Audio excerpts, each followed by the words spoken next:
These are our pears, and they are looking fabulous. Dear God. We're at Broad Rock Community Garden. This is an urban green space. I feel like we have to create opportunities for people to see that they can be the change in their own communities, to undo the trauma that disinvestment has lobbied, towards communities of color, especially formerly redlined communities.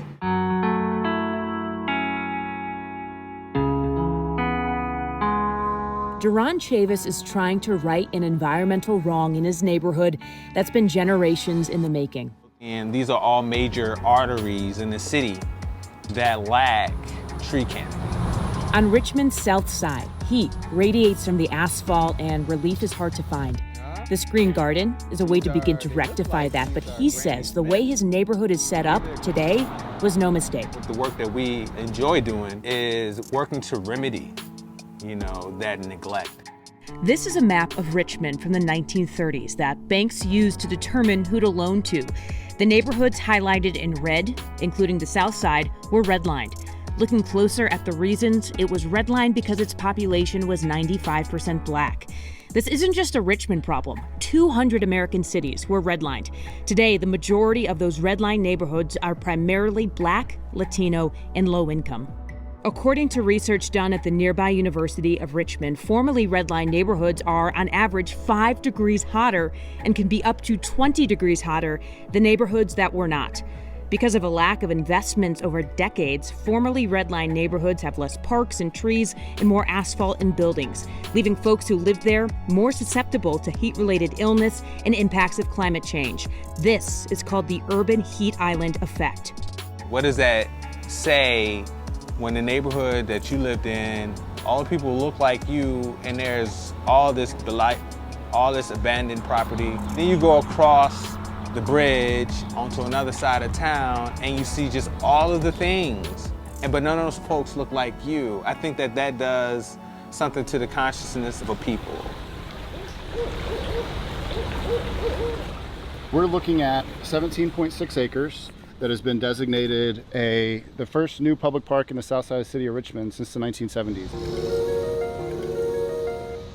A few streets over from Broad Rock, hidden behind kudzu and chain link, is a dirt path that will one day soon lead to a brand new green space. A lot of different initiatives that are happening in the city right now. It's part of a realization of how past actions have led to current realities. When the city of Richmond saw the data on the heat and green space disparity, they put together a team and made it their mission to make sure everyone is within a 10-minute walk of a park. I think more green space coming into Southside will show is that we value the people that live here and we want people to enjoy the space right outside their front door. Javon Bowles is a community advocate on the park initiative, making sure the South Side has a voice in its creation.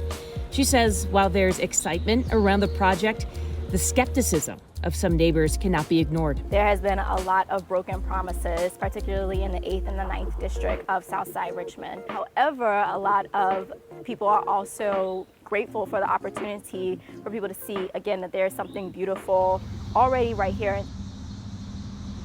This green here is where people do meditation and yoga, and it's dope because it's like, that's something else that I never imagined that I would see cruising down this block, when I was a kid. Addressing systemic wrongs that were put into motion generations ago takes time, but it also takes care. And while neighbors like Duron put in the work, he also hopes the care he and others put into these spaces catches on. There's so many other things that come along with it, but we can pivot from this point and then radiate outward. I really feel like that's the message that I would like people to hear. For The Race, I'm Vanessa Misciagna.